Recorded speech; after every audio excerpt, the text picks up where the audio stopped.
সম্মানিত আমার পিতৃ সমতুল্য মুরব্বিয়ানে কেরাম, দিনদার ধর্মপ্রাণ ইসলাম প্রিয় আমার প্রাণের ভাইয়েরা, মুআজ্জাজ জাতির মুকুট উলামায়ে কেরাম, হুফাজে কেরাম, মাদ্রাসার কোরআন শিক্ষার্থী প্রিয় ছাত্রবৃন্দ, মাইকের আওয়াজ শ্রবণরত আমার পর্দানশীল মা ও বোনেরা, আমি আপনাদের সামনে পবিত্র কুরআনুল কারীমের একটি সূরাতুল কদর তেলাওয়াত করেছি এবং হুজুর আকরাম সাল্লাল্লাহু আলাইহি ওয়াসাল্লামের অসংখ্য হাদিস সমূহ থেকে একটি হাদিস তেলাওয়াত করেছি। মহান আল্লাহ রাব্বুল আলামিন যদি আজকে আমাকে আপনাদের সামনে কিছু বলার মতো তৌফিক দান করেন, তাহলে আমি যেই সূরা আর হাদিস তেলাওয়াত করেছি উক্ত কোরআন ও হাদিসের দৃষ্টিতে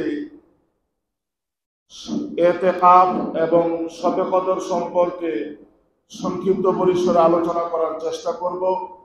যেহেতু রমজান মাসের 20তম দিনে আমরা ইতিকাফে বসি এবং রমজান মাসের 21তম দিন থেকেই ইতিকাফের পরে যেটা মর্যাদাপূর্ণ রাত শবে কদর, 21তম রাত থেকেই শবে কদর শুরু হয়ে যায়।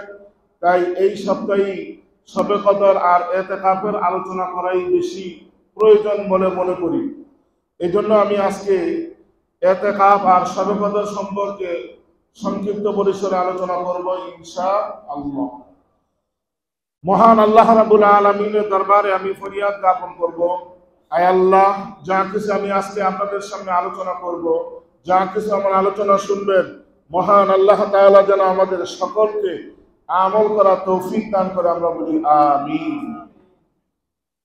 রমজান মাসের আজকে 18তম দিন অতিবাহিত হচ্ছে। রমজান মাস আমরা জানি 3টা ভাগে বিভক্ত: রহমতের 10 দিন, মাগফিরাতের 10 দিন, নাজাতের 10 দিন। রহমতের 10 দিন আমরা অতিবাহিত করে ফেলেছি। এখন মাগফিরাতের 10 দিনও শেষ পর্যায়ে। আজকে মাগফিরাতের 10 দিনের শেষ জুমা। আগামী যে জুমা আসতেছে সেটা হলো নাজাতের প্রথম জুমা।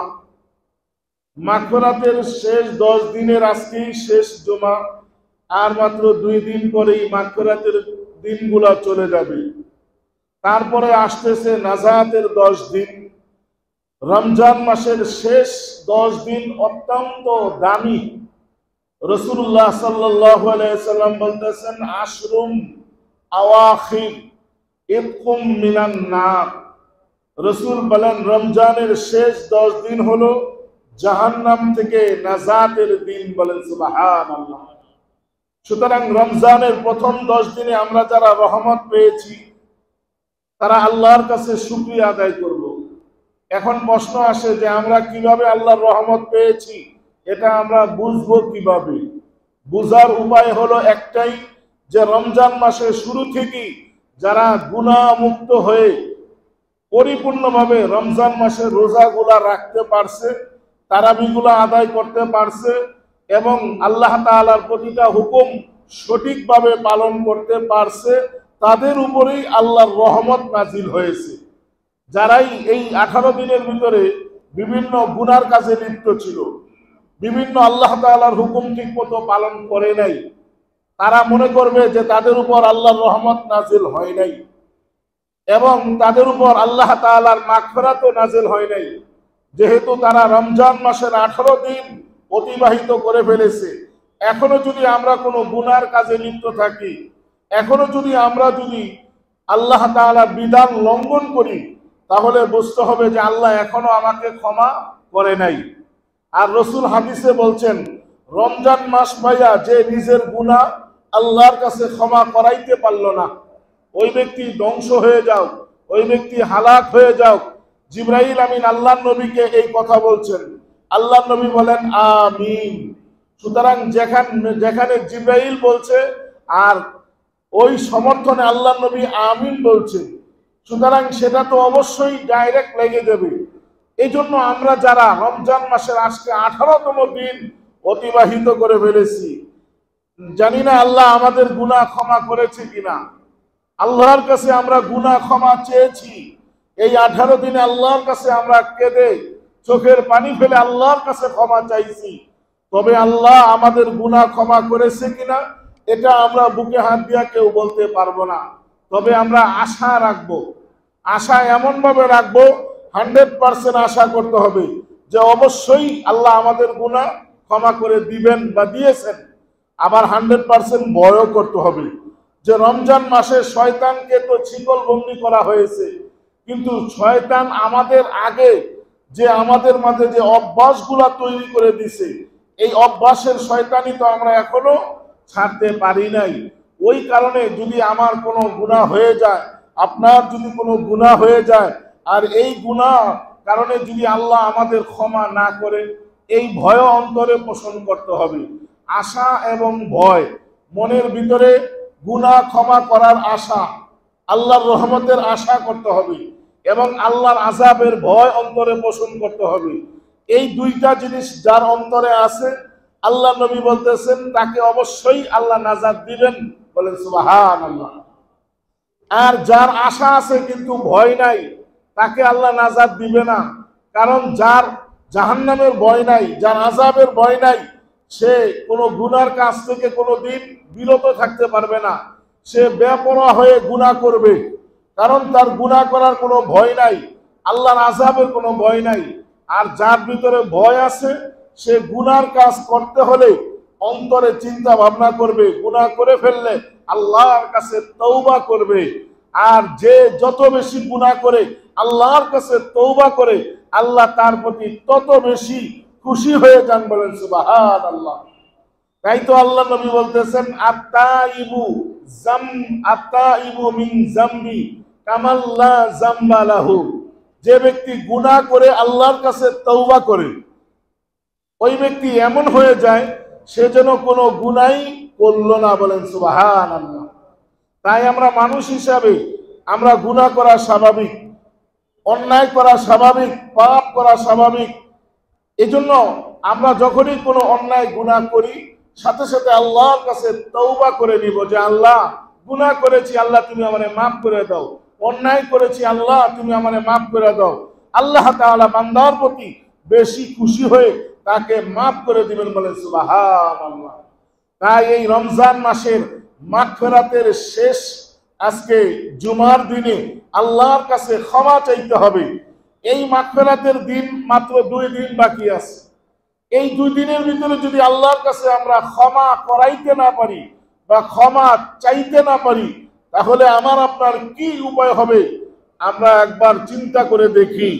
তবে আল্লাহর নবী বলতেছেন মাগফিরাত তারা পাবে যারা পরিপূর্ণভাবে তওবা করতে পারবে। আর পরিপূর্ণ তওবা হওয়ার জন্য 4টা শর্ত। কয়টা শর্ত? 4টা শর্ত। একটা হলো যে আমি যদি কোনো গুনার কাজে লিপ্ত থাকি, তাহলে সেই গুনাহ থেকে প্রথমে লজ্জিত হতে হবে, সেই গুনাহ থেকে প্রথমে অনুতপ্ত হতে হবে যে আমি ওই গুনাহ করছি, এজন্য আমি নিজে লজ্জিত, 1 নম্বর। 2 নম্বর হলো যেই গুনাহ থেকে আমি লজ্জিত হচ্ছি, ওই গুনাহ আমি এখনই ছেড়ে দিতে হবে, অর্থাৎ ওই গুনাহ আর আমি কোনোদিন করব না, এখনই ছেড়ে দিতে হবে, 2 নম্বর। 3 নম্বর হলো যেই গুনাহ আমি ছেড়েছি, ওই গুনাহ যেন ভবিষ্যতে যতদিন আমি বেঁচে থাকি ততদিন আমার দ্বারা যেন ওই গুনাহ কোনোদিন না হয়, এটা হলো 3 নম্বর, ওয়াদা করতে হবে। 4 নম্বর হলো যদি আমি মানুষের হক নষ্ট করে থাকি, তাহলে ওই মানুষ থেকে আমি ক্ষমা চাইতে হবে। কোনো মানুষের থেকে আমি কষ্ট দিয়েছি, কাউকে আমি গালি দিয়েছি, কাউকে আঘাত দিয়েছি, কারো টাকা মেরে খেয়েছি, কারো দেনা আমি পরিশোধ করি নাই, তাহলে তার থেকে আমি ক্ষমা চাইতে হবে। কারণ আল্লাহ তাআলার হক, নামাজ, রোজা, জিনা, ব্যভিচার, সুদ, ঘুষ, এগুলা হলো আল্লাহ তাআলার হক। এগুলো আল্লাহ তাআলা ইচ্ছা করলে ক্ষমা করে দিবেন। কিন্তু হকুল ইবাদ, বান্দাকে যদি কাউকে যদি হক নষ্ট করে থাকেন কোনো বান্দার, তাহলে ওই বান্দার থেকে ক্ষমা চাইতে হবে। এজন্য 4 নম্বর শর্ত হলো তওবা কবুল হওয়ার, যে কোনো মানুষের হক যদি আপনি নষ্ট করে থাকেন, তার থেকে আপনি ক্ষমা চেয়ে নেবেন অথবা তার হক আপনি আদায় করে দিবেন। তারপর আপনি আল্লাহর কাছে যখন তওবা করবেন, তাহলে আপনার এই তওবাটা আল্লাহ একেবারে ডাইরেক্ট কবুল করে নেবেন, বলে সুবহানাল্লাহ। তাই তো তওবা করার এই 4টা শর্ত মেনে যদি আমি আগামী 2 দিনের ভিতর, অর্থাৎ মাগফিরাতের দিনগুলা শেষ হওয়ার আগেই যদি আল্লাহর কাছে তওবা করে আমি যদি নিজের গুনাহগুলা ক্ষমা করাইতে পারি, তাহলে এরপরে যেই 10 দিন আসতেছে নাজাতের 10 দিন, এই নাজাতের 10 দিনে আল্লাহ তাআলা আমাকে আপনাকে জাহান্নাম থেকে নাজাত দিয়ে দিবেন। বলেন সুবহানাল্লাহ।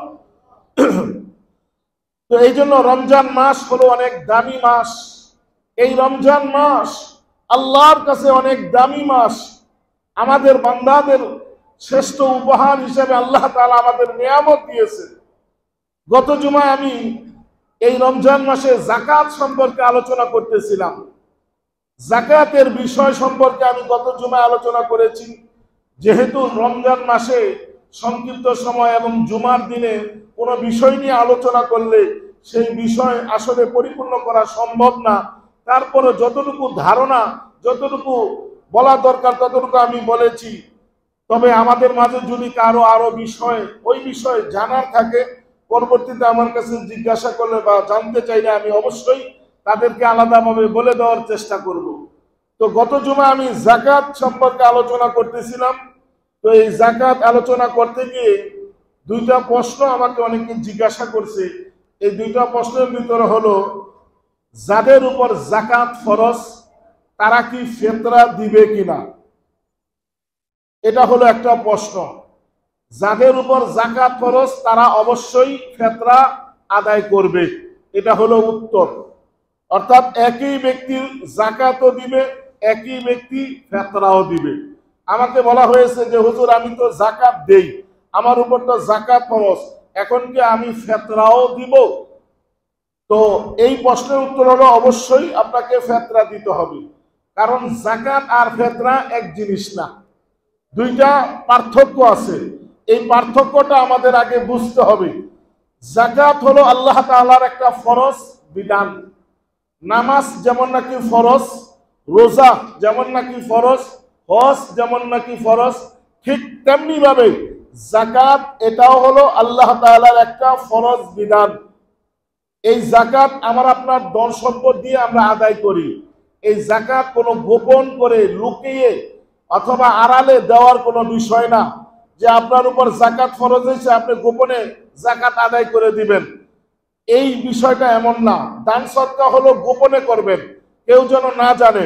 ডান হাতে করবেন, বাম হাতে জানে না। কিন্তু যাকাতের বিধান এটা গোপনে করার জিনিস না। গোপনে করলে করতে পারেন, কিন্তু যাকাত আপনাকে প্রকাশ্যেই দিতে হবে। আপনার যে যাকাত দাতা সেটা আপনাকে প্রকাশ করতেই হবে। এজন্য যাকাতের বিধান আর ফিতরার বিধান এক না। যাকাত হলো কি আল্লাহ তাআলার ফরজ বিধান, আর ফিতরা হলো ওয়াজিব বিধান। ফিতরা কি? ওয়াজিব বিধান। যাকাত দেওয়ার কিছু শর্ত আছে, সেই শর্ত যদি পাওয়া যায় তাহলেই আপনাকে যাকাত দিতে হবে। আর ফিতরার কিছু শর্ত আছে, ওই শর্ত পাওয়া গেলে যাকাত ফিতরা দিতে হবে। এখন যাকাত দেওয়ার শর্তগুলা কি? যাকাত দেওয়ার শর্ত হলো মূলত সময় নির্ধারণ, 2 নম্বর হলো নেশাব পরিমাণ মাল, 3 নম্বর হলো নির্দিষ্ট কিছু সম্পদ আপনার থাকতে হবে। এর ভিতরে 1 নম্বর বলছি সময়। সময় 1 বছর আপনি নির্ধারণ করতে হবে। যাকাত দেওয়ার বিধানের ভিতরে সময়টা হলো মেন। 1 বছর সময়টা নির্ধারণ করতে হবে। এই 1 বছরটা এটা আরবি মাস হিসাবে, ইংরেজি মাস আর বাংলা মাস হিসাব করবেন না। কোন মাস হিসাব করবেন? আরবি মাস, চন্দ্র মাস হিসাবে। চন্দ্র মাস আরবি মাস 1 বছরে কয় দিন হয় কেউ বলতে পারবেন? আরবি মাস 1 বছরে কয় দিন হয়? 355। মাশাআল্লাহ, 354 অথবা 55 দিনে আরবি 1 বছর হয়। 354 অথবা 55 দিনে চন্দ্র বছর আরবি 1 বছর হয়। আর ইংরেজিতে 1 বছর কয় দিন হয়? 365 দিনে। সেই হিসাবে 10 থেকে 11 দিন একটা গ্যাপ আছে, অর্থাৎ 10 থেকে 11 দিন কম আছে আরবি বছরে। তাই আমরা যারা যাকাত দেই আরবি বছরকে ফলো করে যাকাত দিব, কারণ ইংরেজি বছরকে ফলো করলে আরবি বছর থেকে 10 থেকে 11 দিনের একটা ব্যবধান হয়ে যায়। এই জন্য 10 থেকে 11 দিন বেশি হয়ে যায়। তো এই পরিমাণ হিসাব করলে 10 থেকে 11 দিনের বেশি জাকাত দিতে হবে। এই জন্য জাকাতের হিসাবটা আরবি মাসের হিসাব করবেন। তাই তো আমরা অনেকে রমজান মাসেই জাকাত দিই, কারণ রমজান মাসেই যে জাকাত দিতে হবে এমন কোনো মাসালা কোনো কিতাবের ভিতরে নাই। জাকাত সারা বছরই দিতে পারবেন, রমজান মাস ছাড়া শাওয়াল মাসে দেন, শাবান মাসে দেন, রজব মাসে দেন, আরবি যে আরো 12 মাসের নাম আছে যে কোনো মাসে আপনি দেন, কোনো অসুবিধা নাই। জানুয়ারি মাসে দেন, ভাদ্র মাসে দেন, বৈশাখ মাসে দেন, কোনো অসুবিধা নাই। কিন্তু আপনাকে 1 বছর অতিক্রম করতে হবে। যেমন এই বছর এই রমজান মাসে জাকাত দিচ্ছেন, আগামী বছর ওই রমজান মাসেই জাকাত দিতে হবে। এই বছর শাবান মাসে জাকাত দিচ্ছেন, আগামী মাসে ওই শাবান মাসে জাকাত দিবেন। 1 বছর অতিক্রম করবেন। এই 1 বছর অতিক্রম করা হলো জরুরি। 2 নম্বর হলো আপনার নেশাব পরিমাণ সম্পদ থাকতে হবে। নেশাব পরিমাণ সম্পদ কি? 7.5 ভরি স্বর্ণর দাম, অথবা 52.5 ভরি রূপার দাম, অথবা এই পরিমাণ টাকা আপনার ব্যবসায়িক কোনো পণ্য আছে, মুদির দোকানে মাল আছে, অথবা আপনার কোনো জায়গা সম্পত্তি কিনা আছে, ওগুলো আপনি বিক্রি করবেন, ব্যবসায়িক কোনো পণ্য, এই 3 জিনিস যদি আপনার পাওয়া যায় তাহলে আপনার উপর জাকাত ফরজ। আর হলো জাকাত আপনি কাদেরকে দিবেন? আল্লাহ তাআলা কোরআনে কারিমে 8 শ্রেণীর ব্যক্তিকে জাকাত প্রদান করার জন্য বলছেন। এর মধ্যে হলো প্রথমে 2 শ্রেণী। 1 নম্বর হলো গরিব যারা আছে তাদেরকে। গরিব বলা হয় যারা মোটামুটি দিন আনে দিন খায়, তাদেরকেই গরিব বলে। যাদের অবশিষ্ট কোনো সম্পদ হাতে থাকে না তাদেরকে গরিব বলা হয়। আর মিসকিন বলা হয় যে এমন তারা একবেলা খায় একবেলা না খায়া থাকে, কোনো বেলা খায় কোনো বেলা না খায়া থাকে, এদেরকে মিসকিন বলে। কোরআনে কারিম আল্লাহ তাআলা প্রথমেই গরিব আর মিসকিনকে উল্লেখ করেছেন যে গরিব আর মিসকিনকে তোমরা জাকাত থেকে তাদেরকে দিয়ে দাও। এটা হলো বিধান। আরো অনেকগুলা বিধান আছে, ওই বিধানগুলো আমরা ভালো করে জানবো, তারপরে আমরা জাকাত পালন করব। কারণ যার উপর জাকাত ফরজ সে এই জাকাত কাকে দিলে জাকাত আদায় হবে, কাকে দিলে জাকাত আদায় হবে না, এই মাসালা জানাটাও তার জন্য ফরজ। বড় আলেম হওয়া, বড় মুফতি হওয়া ফরজ না, আপনার উপর যেই মাসালা জানা ফরজ। যেমন রমজান মাস এখন চলতেছে, এই রমজান মাসের রোজা কি কারণে ভাঙ্গে, রমজান মাসে রোজা কি কারণে আদায় হয়, কি কারণে ছুটে যায়, এগুলা জানা আপনার উপর কি ফরজ।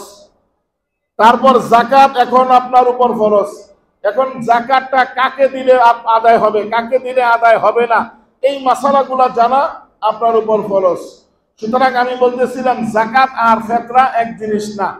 জাকাতটা 1 বছর অতিক্রম করতে হবে, নেশাব পরিমাণ মাল থাকতে হবে, অথবা আপনার যেই ধন সম্পদ বলতে সোনা রূপা অথবা নগদ টাকা অথবা ব্যবসায়িক পণ্য 1 বছর আপনার কাছে জমা থাকতে হবে। এগুলো যদি পাওয়া যায় তাহলে আপনার উপর জাকাত ফরজ। আর ফিতরা হলো, এটা হলো ওয়াজিব, এটা রমজান মাসের জন্যই শুধু বিশেষভাবে প্রযোজ্য। জাকাতটা সম্পদকে পবিত্র করার জন্য জাকাত দেওয়া হয়, যে আল্লাহ তাআলা আমাকে আপনাকে যেই ধন সম্পদ দিয়েছেন এই ধন সম্পদ পবিত্র করার জন্য, ধন সম্পদ যেন অপবিত্র না হয়ে যায়, এই আল্লাহ তাআলা ধন সম্পদ পবিত্র করার জন্যই জাকাতের বিধান কায়েম করেছেন, জাকাতকে ফরজ করেছেন। আর রমজান মাসের রোজা যেন ঠিকঠাক মতো আদায় হয়ে যায়। রমজানের মাসে আমরা 1 মাস রোজা রাখি, রোজায় আমরা বিভিন্ন ধরনের উল্টাপাল্টা অনেক সময় কথাবার্তা বলে ফেলি, গীবত গেয়ে ফেলি, মানুষের দোষ সমালোচনা করি, ঝগড়া ফাসাদ করি। তো এগুলার কাফারা হিসাবে সদকাতুল ফিতরা। এজন্য বলা হয়েছে সদকাতুল ফিতরা হলো রমজানের শেষ দিনে, অর্থাৎ যেই দিন আপনি রোজা শেষ হবে, যেই দিন আপনার চাঁদ দেখা যাবে 29 হোক 30 হোক, যেই দিন সদকাতুল ঈদুল ফিতরের চাঁদ দেখা যাবে ওই দিনই সদকায়ে ফিতর আদায় করতে হবে। এর অর্থ হলো যে 1 মাস রোজা রাখার পরে রোজার যেই ভুলভ্রান্তি হয়েছে এই ভুলভ্রান্তির জন্য আপনি সদকাতুল ফিতর আদায় করে দিতে হবে ঈদের নামাজের আগে। এখন যদি কেউ ঈদের নামাজের পরে যদি কেউ সদকাতুল ফিতরা দেয় তাহলে তার সদকাতুল ফিতরা আদায় হবে না। ঈদের নামাজের পরে দিলে ওটা দান হিসাবে গণ্য হবে, ওটা সদকা ফিতরা হিসাবে গণ্য হবে না। এজন্য ঈদের 2-3 দিন আগে থেকেই আমরা চেষ্টা করব সদকাতুল ফিতরা দিয়ে দেওয়ার জন্য। সদকাতুল ফিতরা কাদের উপর ওয়াজিব? যারা মোটামুটি 3 বেলা খাবার খাইতে পারে, খাবার খেয়ে কিছু টাকা হাতে অবশিষ্ট থাকে, এমন টাকা থাকে যেই টাকা নেশা পরিমাণ না, অর্থাৎ 52.5 ভরি রূপার দামে টাকা তার হাতে থাকে না, মোটামুটি কিছু তার হাতে থাকে। 3 বেলা খাবার খাইয়া সংসার পরিচালনা করে কিছু টাকা পয়সা তার কাছে জমে, অথবা সে ভালোভাবে মোটামুটি চলতেছে, কিন্তু কোনো টাকা পয়সা তার জমানো নাই। ওই ব্যক্তির উপরেই সদকাতুল ফিতর ওয়াজিব। আর সদকাতুল ফিতর এটা ঘরের কর্তাদের উপর ওয়াজিব। মনে করেন যে আপনি ঘরের কর্তা, আপনার ছেলে আছে, আপনার মেয়ে আছে, আপনার স্ত্রী আছে, তাদের সবার পক্ষ থেকে আপনাকে সদকাতুল ফিতরা দিয়া দিতে হবে। এখন আপনার ঘরে যদি 5 জন সদস্য থাকে, তাহলে ওই 5 জন সদস্যের সদকা আপনাকে আদায় করে দিতে হবে, ফিতরা আপনাকে দিতে হবে।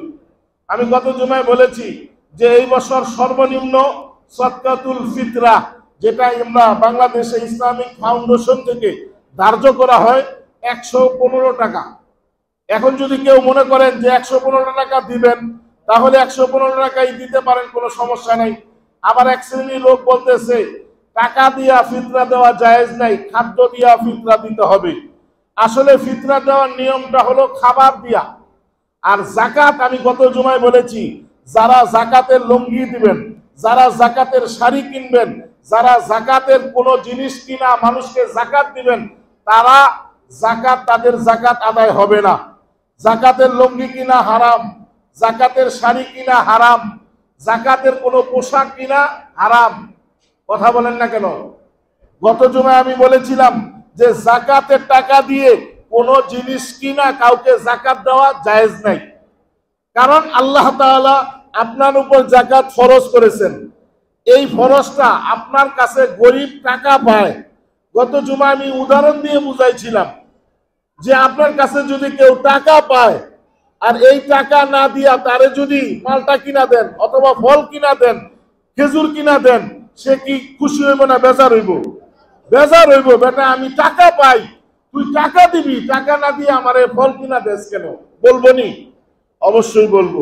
ঠিক তেমনি ভাবে আল্লাহ যার উপর যাকাত ফরজ করেছেন, ওই ব্যক্তি যদি ওই টাকা দিয়ে লুঙ্গি কিনা দেয়, শাড়ি কিনা দেয়, তাহলে এটা ওই গরিব বেজার হইবনি, সেই সাথে আল্লাহ বেজার হইবনি। আল্লাহ বলবো আমি তোর উপর যাকাত ফরজ করেছি, সুতরাং তোকে দেওয়ার দায়িত্ব হলো নগদ টাকা। যাকাত দিবেন, নগদ টাকা দিয়ে যাকাত আদায় করবেন। আর ফিতরা দিবেন খাদ্যের বিনিময়। রসুল 5টা খাদ্য কথা হাদিসের ভিতরে পাওয়া যায়, সেটা হলো খেজুর, গম, কিশমিশ, পনির, আরেকটা হলো গম। এই 5টার জিনিস দিয়ে ফিতরা দিতে হবে। এই 5টা থেকে 4টা, অর্থাৎ জব, কিশমিশ, পনির, খেজুর, এগুলা হলো 1 সা পরিমাণ। 1 সা বলা হয় 3 কেজি 300 গ্রাম। 3 কেজি 300 গ্রাম। যদি কেউ খেজুর দেন তাহলে 3 কেজি 300 গ্রাম। যদি কেউ জব দেন, জব একটা হলো দানার মতো, গমের থেকে ছোট এবং একটু বড়, ওটা হলো জব। ওই জব 3 কেজি 300। আবার যদি কেউ কিশমিশ দেন তাহলে 3 কেজি 300 গ্রামের দাম। যদি কেউ পনিরে হিসাব করেন তাহলে 3 কেজি 300 গ্রামের। আরেক মশলা আসছে, যদি কেউ গম দেন তাহলে গমটা হলো আধা সা। আধা সা বলতে 1 কেজি 650 গ্রাম। 3 কেজি 300 গ্রামের অর্ধেক কত? 3 কেজি 300 গ্রামের অর্ধেক কত? 1 কেজি হইল, হ্যাঁ, 1 কেজি 650 গ্রাম। 1 কেজি 650 গ্রাম এটা হলো গমের বেলায়। ইসলামিক ফাউন্ডেশন থেকে যে 115 টাকা নির্ধারণ করা হয়, এটা কিসের ভিত্তিতে নির্ধারণ করা হয়? এটা হয় এই যে 1 কেজি 600 গ্রাম আটার দাম বর্তমানে বাজারে কত আছে দেখেন। 1 কেজি আটা অথবা গম কিনতে বাজারে 115 টাকার মতো খরচ যায়। ওই হিসাবে ইসলামিক ফাউন্ডেশন থেকে 115 টাকা সর্বনিম্ন ধার্য করছে। আবার বলা আছে সর্বোচ্চ কত 2400 সামথিং কিছু আছে, এটা হলো সর্বোচ্চ। এই সর্বোচ্চটা কেন ধরেন? যেমন আপনি খেজুর দিয়া দেন, খেজুর কত বলছিলাম 3 কেজি 300 গ্রাম। ভালো মানের খেজুর কিনতে 700 থেকে 800 টাকা লাগবে। এই 700 থেকে 800 টাকা হিসাবে আপনার 2400 টাকার উপরে 3 কেজি 300 গ্রামের দাম বইরা যায়। তেমনি ভাবে কিশমিশ দিয়া দিলে 3 কেজি 300 গ্রামের দাম 2400 টাকার উপরে পড়ে। পনির দিয়া দিলে এগুলো 3 কেজির দাম 300 গ্রামের উপরে কিনলে 2400 টাকার উপরে পড়ে। ওইটা হলো সর্বোচ্চ। আর সর্বনিম্ন হলো 1/2 আটা অথবা গম। 1 কেজি 650 গ্রাম 1/2 আটা অথবা গমের দামে সদকাতুল ফিতরা আদায় করে দিবেন। এখন 1 কেজি 1/2 আটা 115 টাকাই দিবেন এমন না, আপনার মন চাইলে 200 টাকাও দিতে পারেন। কোনো অসুবিধা আছে? কোনো অসুবিধা নাই। যদি মনে করেন ইসলামিক ফাউন্ডেশন থেকে বইলা দিছে 115 টাকা, না, ইসলামিক ফাউন্ডেশন থেকে একটা নির্ধারণ করছে সীমা রেখা, আপনি আরো বেশি দেন, কম দিবেন কেন? আপনি 200 টাকা দেন, 500 টাকা দেন। আপনার ঘরে 5 জন সদস্য আছে, এই 5 জনের পক্ষ থেকে আপনি 200 টাকা 1000 টাকা ফিতরা আপনি গরিব মিসকিনকে দিয়ে দেন, কোনো অসুবিধা নাই। বেশি দিয়ে দেন, কম দিবেন না। কিন্তু জাকাতের বেলা হিসাব করে দিতে হবে। আপনার 20,000 টাকা জাকাত হয়েছে, ঠিক 20,000 টাকাই জাকাত দিতে হবে। এখান থেকে যদি আপনার 100 টাকা কম জাকাত দেন তাহলে 20,000 টাকার জাকাত আদায় হবে না। এই জন্য সদকাতুল ফিতরা হলো আপনি বেশি আদায় করে দিলে কোনো অসুবিধা নাই, জাকাতও বেশি আদায় করে দিলে অসুবিধা নাই, ফিতরা কম দিলেও কোনো সমস্যা নাই। এই জন্য জাকাত আর ফিতরার মাসালা দুইটা ভিন্ন, ভালো করে জানবেন। আরেকটা মাসালা আসছে যে মহিলাদের অনেক টাকা পয়সা আছে অথবা অনেক স্বর্ণ গয়না আছে, আসেনি? আমাদের অনেক মা বোনদের স্বর্ণ গয়না আছে, কারো 7 ভরির উপরে আছে, 8 ভরি 9 ভরি আছে। আমি আগেই বলেছি 7.5 ভরি স্বর্ণ যার হয় তার উপর কি জাকাত ফরজ, অথবা 52.5 ভরি রূপা যার মালিকানায় থাকে তার উপর কি জাকাত ফরজ। এখন কোন মা বোনের 3 ভরি স্বর্ণ আছে, 2 ভরি রূপা আছে, আসেনি? এবং আছে না? 2 পায়ে 2টা নুপুর পরে 2 ভরি আর 3 ভরি স্বর্ণ আছে, অনেক মহিলার আছে না? এখন তার উপর জাকাত ফরজ। এখন সে প্রশ্ন করতে পারে, হুজুর আমার তো 7.5 ভরি নাই। 7.5 ভরি না হইলে কি হইব? আপনার তো স্বর্ণ এবং রূপা দুইটাই আছে, এই দুইটা একত্র থাকলে আপনার উপর জাকাত ফরজ। অথবা আপনার কাছে স্বর্ণ আছে 2 ভরি, ব্যাংকে জমা আছে 50 থেকে 60,000 টাকা ব্যাংকে জমা আছে, অথবা কোনো জায়গায় আপনার ডিপিএস করা আছে, কোনো জায়গায় আপনার ফিক্স জমা আছে, অথবা কোনো সঞ্চয়পত্র করা আছে, অথবা কোনো অফিসে পোস্ট অফিসে জমা রেখে দিয়েছেন, ওটার মালিকানা আপনি। সুতরাং ওই টাকার উপর আপনার জাকাত ফরজ। কারণ আমি গত জুমায় বলেছি 52.5 ভরি রূপার দাম সর্বনিম্ন 1000 টাকাও ভরি হিসাবে ধরি, তাহলে 52.5 ভরি রূপার দাম কত? 52,500। সুতরাং 52,500 টাকা যার জিম্মায় থাকে এই টাকাটা 1 বছর হইলেই তার উপর জাকাত ফরজ।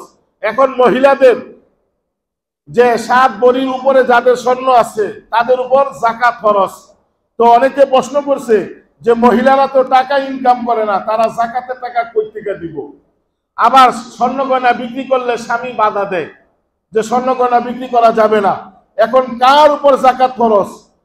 এখন এই কথার মাসালা হলো, আগে জানতে হবে যে স্বর্ণ গয়নার মালিক কে, স্বর্ণ গয়নার মূল মালিক কে, মূল মালিক স্বামী নাকি স্ত্রী, এই কথা আপনার জানতে হবে সর্বপ্রথম।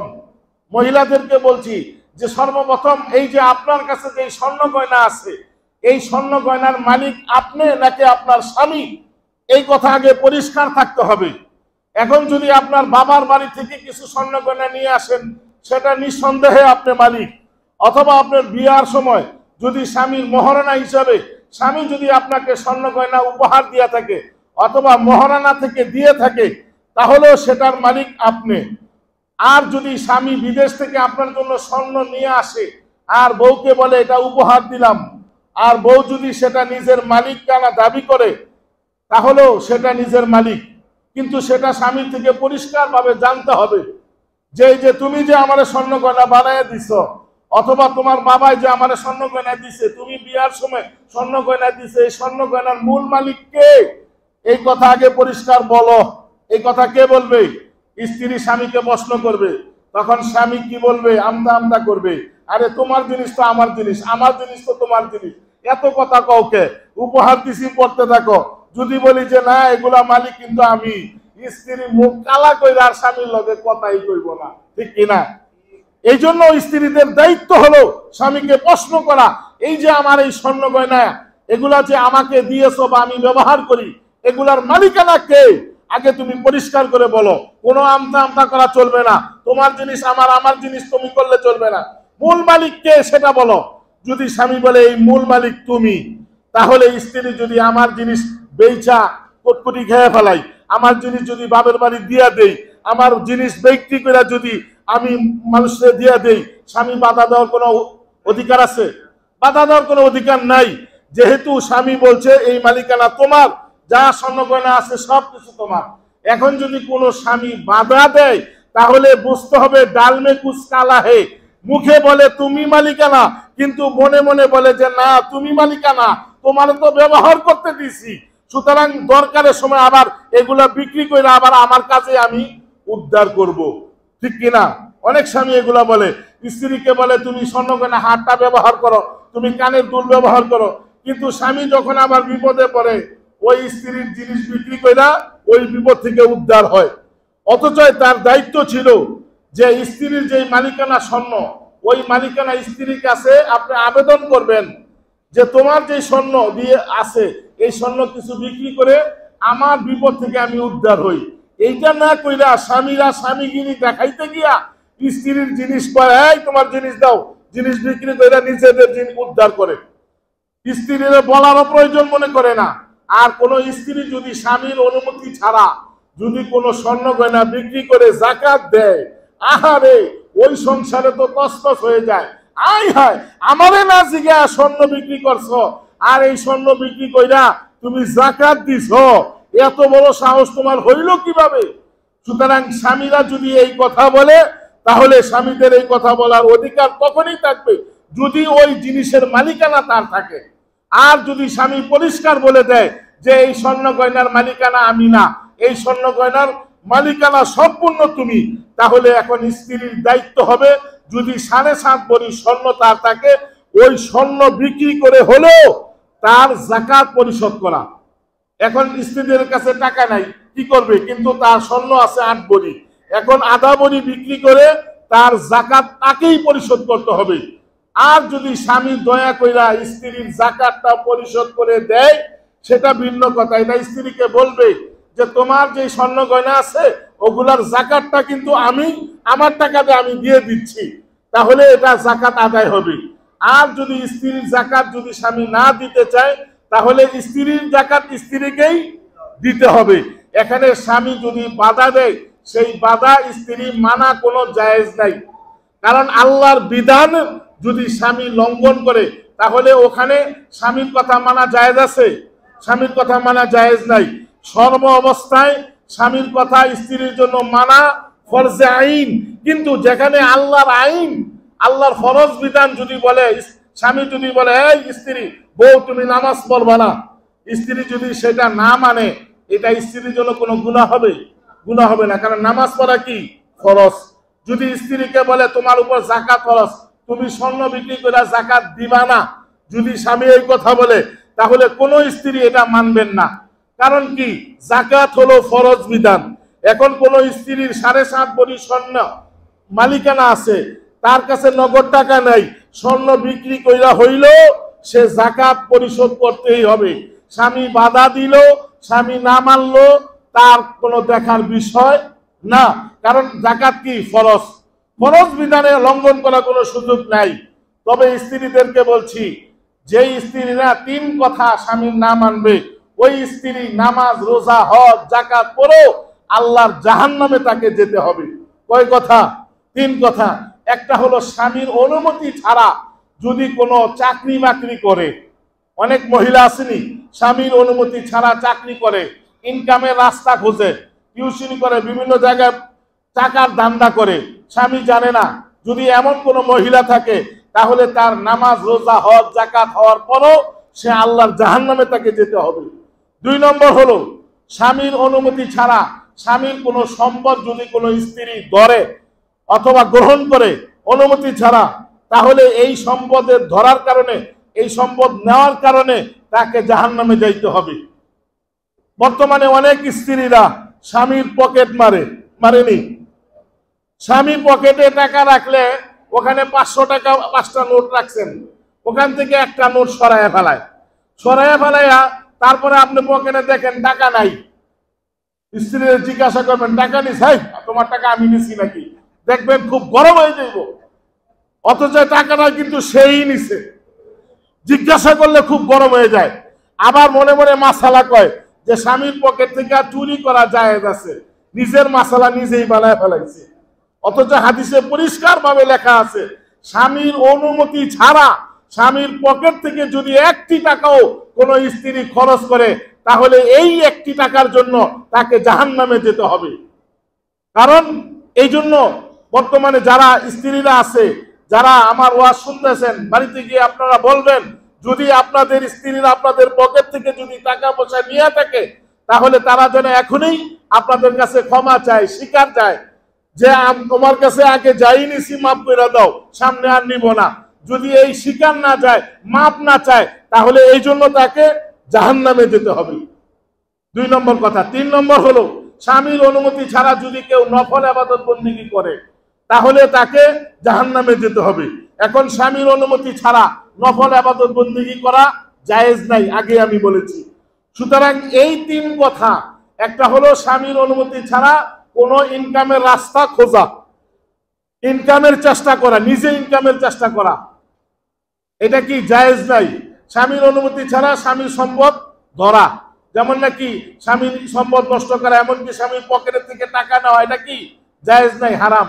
3 নম্বর হলো স্বামীর অনুমতি ছাড়া নফল ইবাদত বন্দেগী করা স্ত্রীর জন্য হারাম।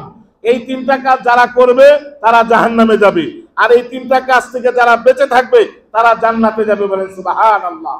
আল্লাহ নবী বলতেছেন আল মারওয়াতু ইযা সাল্লাত খামসাহা ওয়া সামাত শাহরাহা ওয়া আহসানাত ফারজাহা ওয়া আতাআত বালাহা ফাতাদখুল মিন আইয়ি আবওয়াবিল জান্নাত। কোন মহিলা যদি 4টা কাজ করে, আল্লাহর 8টা জান্নাত তার জন্য ওয়াজিব হয়ে যায়। বলেন সুবহানাল্লাহ। সেই 4টা কাজ কি? 1 নম্বর কাজ হলো 5 ওয়াক্ত নামাজ পড়া। 2 নম্বর কাজ হলো রমজান মাসে রোজা রাখা। 3 নম্বর কাজ হলো নিজের সতীত্ব হেফাজত রাখা। 4 নম্বর কাজ হলো স্বামীর অনুগত থাকা। এই 4টা কাজ কোন মহিলা যে করে, তার জন্য আল্লাহর 8টা জান্নাত কি সহজ হয়ে যায়।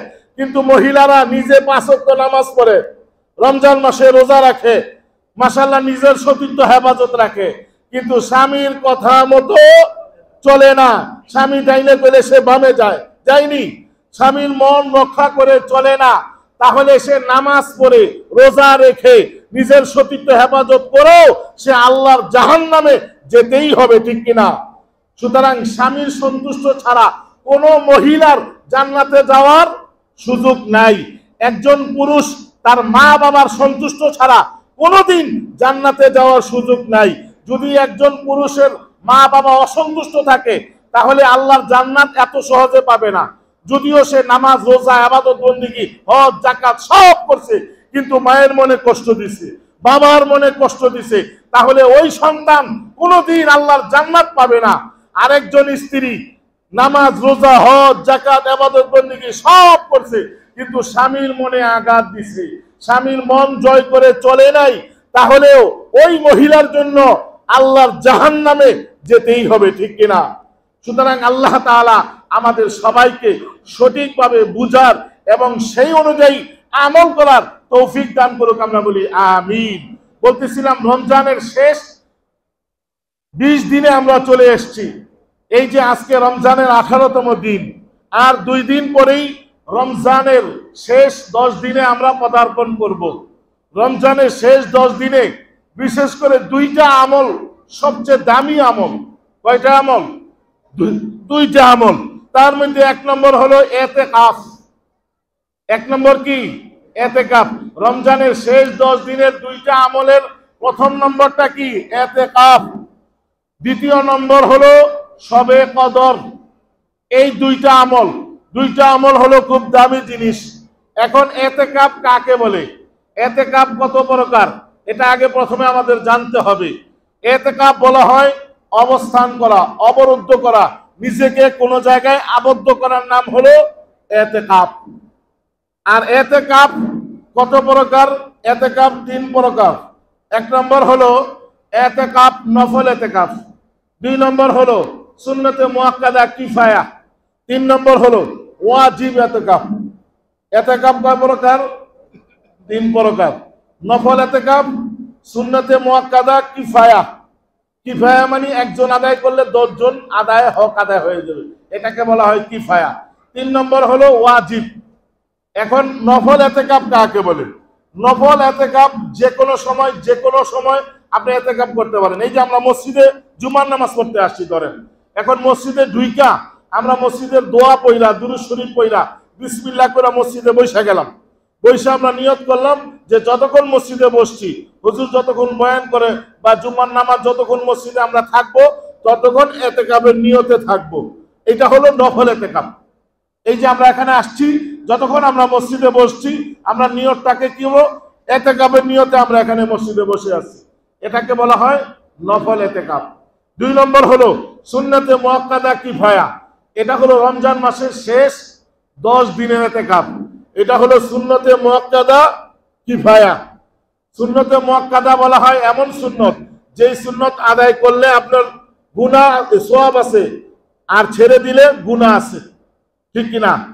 যেমন নাকি জুমার আগে 4 রাকাত সুন্নত, এই সুন্নত কি সুন্নতে জায়েদা না মুআক্কাদা? কথা বলেন না কেন? সুন্নতে মুআক্কাদা। এই যে জুমার আগে 4 রাকাত সুন্নত, এটা আমরা অনেকে পড়ি না, না পড়লে কি হবে? গুনাহ হবে। জুম্মার পরে 4 রাকাত সুন্নত, এই সুন্নত কি জায়েদা না মুআক্কাদা? মুআক্কাদা। সুতরাং আমরা অনেকেই হুজুর দোয়া করে, দোয়ার মধ্যে আমরা অনেকেই চলে যাই। জুম্মার পরে 4 রাকাত আমরা সুন্নত পড়ি না। সুতরাং জুম্মার নামাজ তো 2 রাকাত না, আগে 4 রাকাত পরে 4 রাকাত, এই 4 রাকাত গুলো পড়তেই হবে, না পড়লে আপনার গুনাহ হবে। ঠিক তেমনি ভাবে রমজানের শেষ 10 দিন এতেকাফ করা সুন্নতে মুআক্কাদা। এখন রমজান মাসের শেষ 10 দিনে যদি আমরা এতেকাফ না করি তাহলে কি আমরা গুনাহগার হব সবাই।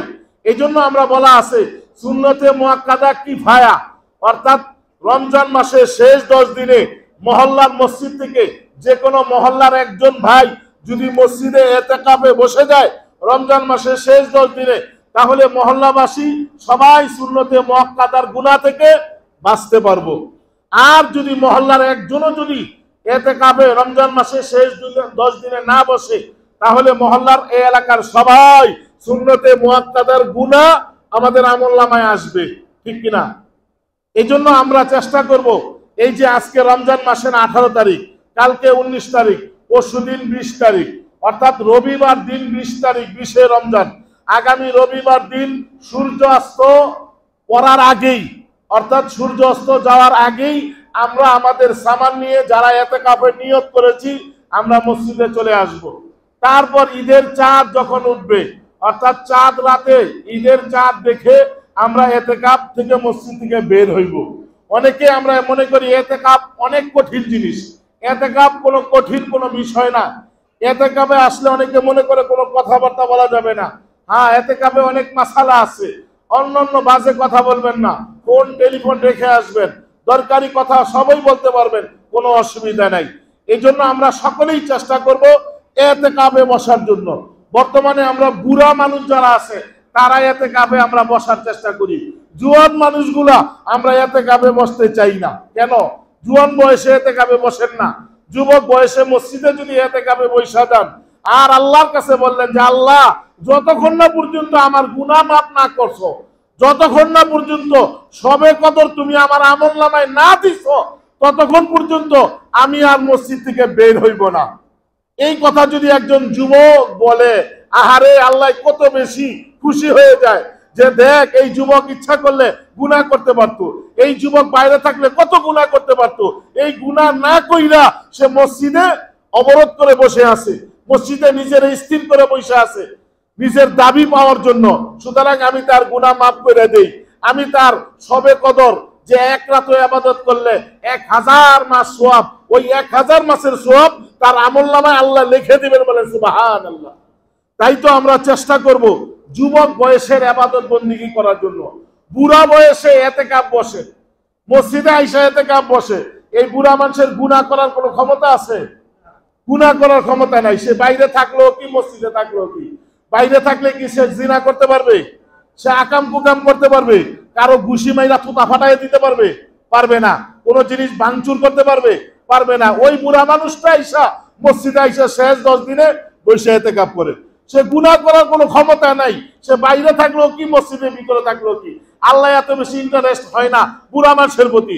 একজন যুবক যখন গুনাহ করার ক্ষমতা আছে, এই গুনাহ না কইরা যদি সে মসজিদে আইসা আল্লাহর কাছে বলে যে আল্লাহ আমি গুনাহ করতে পারি কিন্তু গুনাহ ছেড়ে দিয়েছি, এখন আল্লাহ তুমি আমারে মাফ কইরা দাও, তখন আল্লাহ তার প্রতি বেশি খুশি হয়।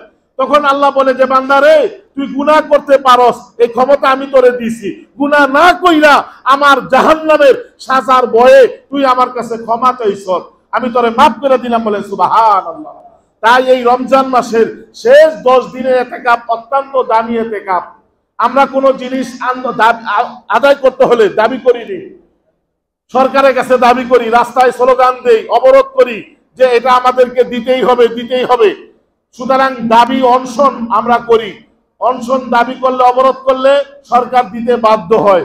ঠিক তেমনি ভাবে দুনিয়ার সকল সরকারের সরকার আল্লাহ, ওই আল্লাহর কাছে আমরা দাবি শেষ 10 দিনে আমরা মসজিদে আইসা দাবি জানাই যে আল্লাহ রমজান মাস পাইলাম, এই রমজান মাস পাইয়া যদি আমার গুনাহ মাফ না করাইতে পারি কি অবস্থা হবে আমার।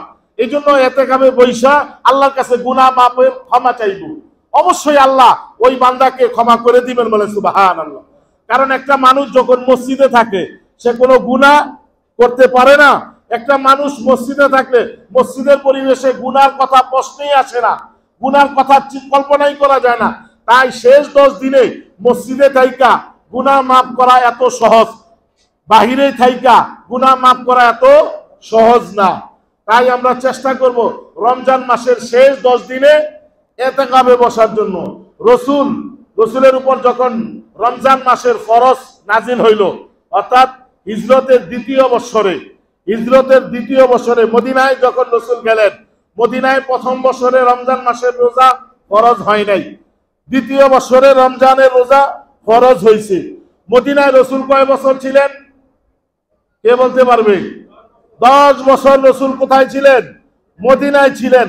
এই 10 বছরের দ্বিতীয় বছরে রসুলের উপর রমজানের রোজা ফরজ হয়েছে। তো রসুল রমজান মাসের রোজা কয়টা পাইছে? 9 বছর পাইছে। রসুলের জীবদ্দশায় রমজান মাস মাত্র 9 বছর পেয়েছে। রসুল 10 বছর মদিনায় থাকার পরে তো 10 বছর পরে ইন্তেকাল করেছেন। তো রসুলের জীবদ্দশায় 9টা রমজান মাস পেয়েছে। এই 9টা রমজান মাসে রসুল প্রত্যেকটা রমজান মাসে শেষ 10 দিনে নিয়মিত ইতিকাফে বসেছেন, বলেন আলহামদুলিল্লাহ, সুবহানাল্লাহ। বলেন না কেন? তবে কিতাবে পাওয়া যায় যে একটা রমজান মাসে রসুল ইচ্ছা করে ইতিকাফ ছেড়ে দিয়েছে। সেটারও একটা কারণ আছে যে রাসূলুল্লাহ সাল্লাল্লাহু আলাইহি সাল্লামের অনেক বিবি ছিল, এই বিবিরা ইতিকাফের অনুমতি নিয়েছে আল্লাহ রসুলের কাছে, আল্লাহ রসুল ইতিকাফের অনুমতি দিয়ে দিছে। তো মসজিদে নববীতে অনেক বিবিরা তাবু গাড়ছে, এই তাবুর ভিতরে রসুলের অনেক বিবি ইতিকাফে বসে গেছে, এমনকি অনেক সাহাবায়ে কেরাম মসজিদে ইতিকাফ বইরা গেছে। এই দৃশ্য দেখা রসুল বলে যে মসজিদে যদি আমার এত বিবিরা ইতিকাফে বসা যায় আর মসজিদে সব মুসল্লিরা যদি ইতিকাফে বসা যায় তাহলে মানুষের কি অবস্থা হবে। ওই বছরে রসুল ইচ্ছা করেই রমজানের শেষ 10 দিনে ইতিকাফ ছেড়ে দিল। রসুল সাহাবাদেরকে নির্দেশ দিল আমার তাবু উঠায় ফেলাও, এই বছর আর আমি ইতিকাফ করব না। রসুল উঠে দেওয়ার কারণে রসুলের সমস্ত বিবিরাও ইতিকাফ থেকে উঠে গেল, সাহাবারাও উঠে গেল। সুতরাং আগের মতো আবার স্বাভাবিক হয়ে গেল। কিন্তু রসুল ওই বছর যে ইতিকাফ ছেড়ে দিতেন, এই ইতিকাফটা আবার সামনের বছর শাওয়াল মাসে, অর্থাৎ রমজানের পরে মাসটা কি? শাওয়াল মাস। এই শাওয়াল মাসে 10 দিন ইতিকাফের কাজা করে নিছেন, বলে সুবহানাল্লাহ। দেখেন রসুল ইতিকাফের কত গুরুত্ব দিচ্ছেন। এতেকাব কোনোদিন ছাড়ে নাই, আর আমরা জীবনে কোনোদিন এতেকাবে বসি নাই, ঠিক কিনা? আমাদের মাঝে এই যে এখানে যারা আছি, আমাদের বয়স অনেকের 40, 50, 60 বছর হয়ে গেছে, জীবনে একবারও আমরা অনেকে এতেকাবে বসি নাই। 10 দিনের জন্য, রমজানের শেষ 10 দিনে আমরা এতেকাবে অনেকে বসি নাই, আবার অনেকে আলহামদুলিল্লাহ বসছি। এটা শুকরিয়া আল্লাহর কাছে। তো ওই বসার কাতারে আমারে আপনার আল্লাহর নাম লেখা দরকার আছে নি? তাই আমরা চেষ্টা করব যে বাঁচি মরি ঠিক নাই, আগামী রমজান আমরা পাই কিনা তার কোনো গ্যারান্টি আছে? আজকে 18 রমজান চলে গেছে। আহারে, এই 18 রমজানের ভিতরে অনেক মানুষ কিন্তু ইন্তেকাল হয়ে কবরে চলে গেছে, আবার অনেক মানুষ রমজানের আগেই মারা গেছে। আল্লাহ দয়া করে মায়া করে আমারে আপনারে 18 রমজান পর্যন্ত বাঁচায় রাখছে। আশা করি আগামী 12 রমজান পর্যন্ত আল্লাহ বাঁচায় রাখবেন, সেই দোয়া আমরা করি কিনা? যদি মরণ দেয় আল্লাহ রমজানের পরে মরণ দিও, এই দোয়া আমরা করব। রমজানের ভিতরে আমরা যেন না মরি, কারণ রমজানের একটি মাত্র ইবাদত অনেক দামি ইবাদত। রমজানের সমস্ত কাজ আল্লাহর কাছে অনেক দামি কাজ। তাই আমরা চেষ্টা করব রমজান মাসে বেশি বেশি করে ইবাদত করার জন্য। আর এই ইবাদত করার জন্য রমজান মাসের শেষ 10 দিনে আমরা চেষ্টা করব এতেকাবে বসার জন্য। কয়দিন? 10 দিন। রমজানের শেষ 10 দিনে আমরা এতেকাবে বসবো। এই মসজিদে, রশিদিয়া জামে মসজিদে, এই রমজানের শেষ 10 দিনে এতেকাবে বসার জন্য কেউ তৈরি আছে? এই রশিদিয়া জামে মসজিদে আগামী পরশুদিন এতেকাবে বসার জন্য কেউ রাজি আছে? কেউ রাজি নাই।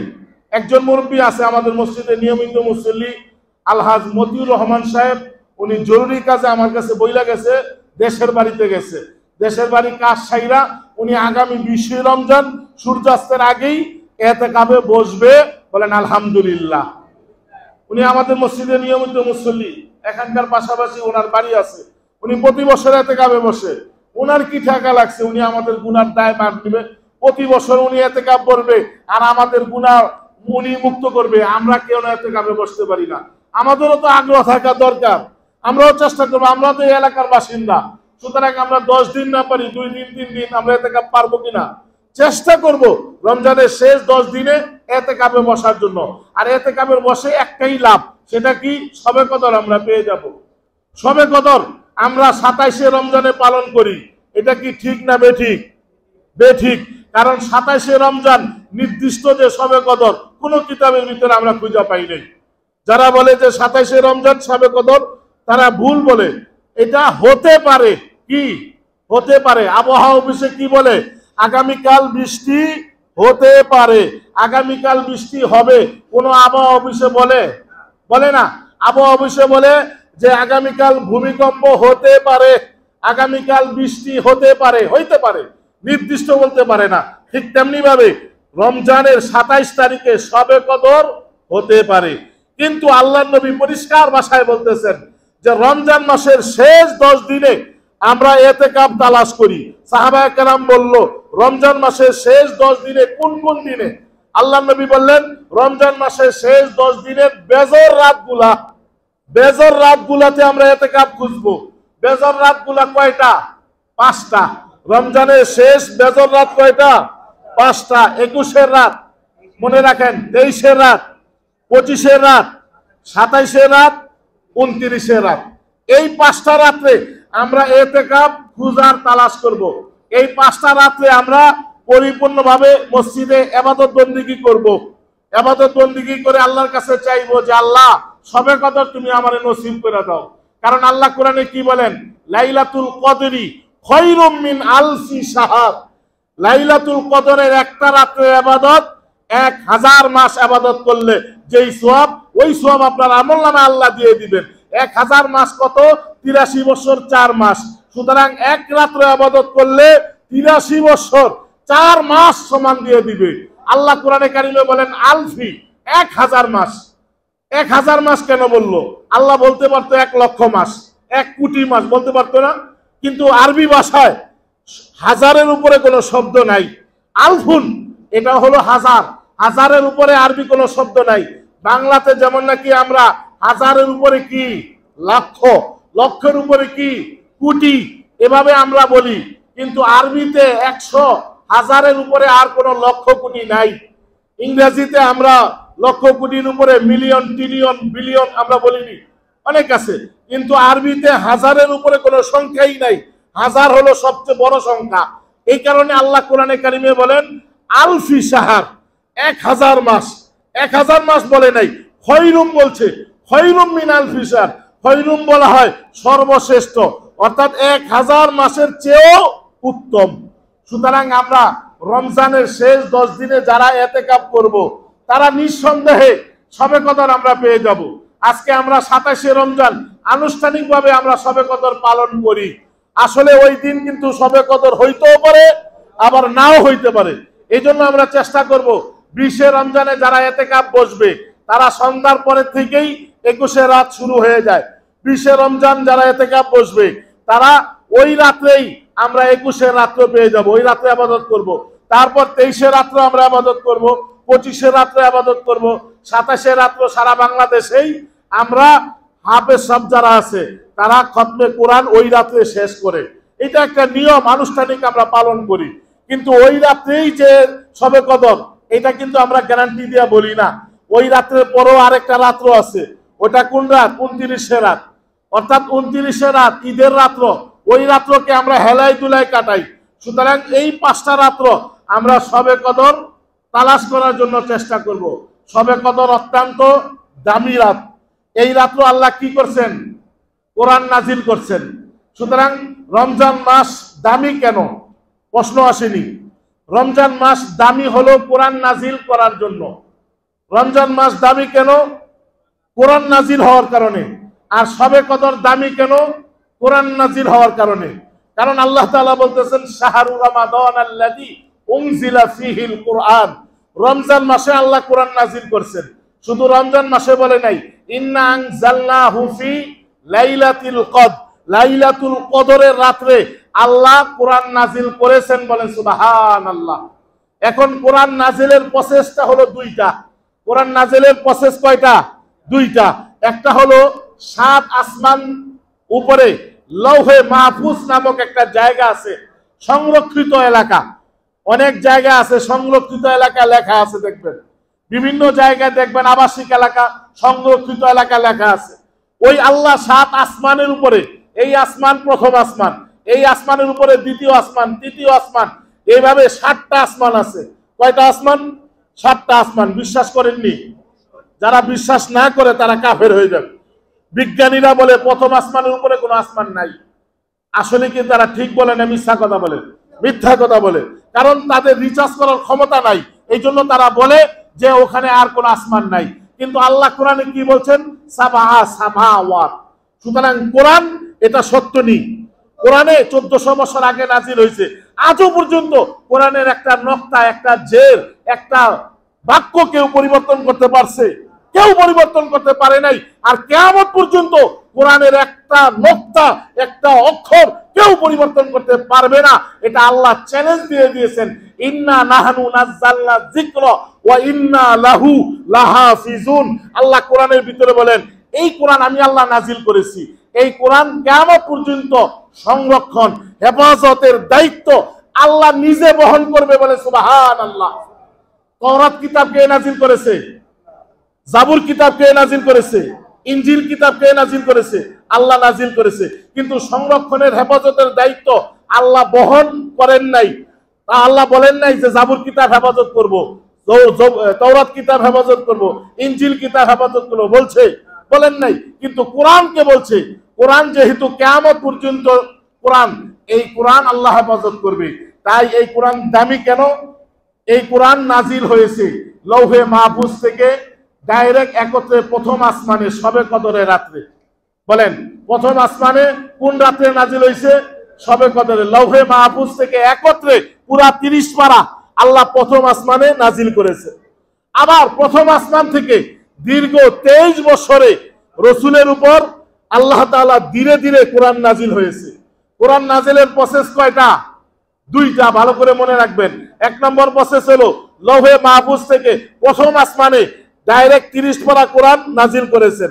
আবার প্রথম আসমান থেকে দীর্ঘ 23 বছরে রসুলের উপর ধাপে ধাপে আস্তে আস্তে সূরা নাজিল হয়েছে। এই জন্য শবে কদর কোরআন নাজিলের মাস, দামি মাস।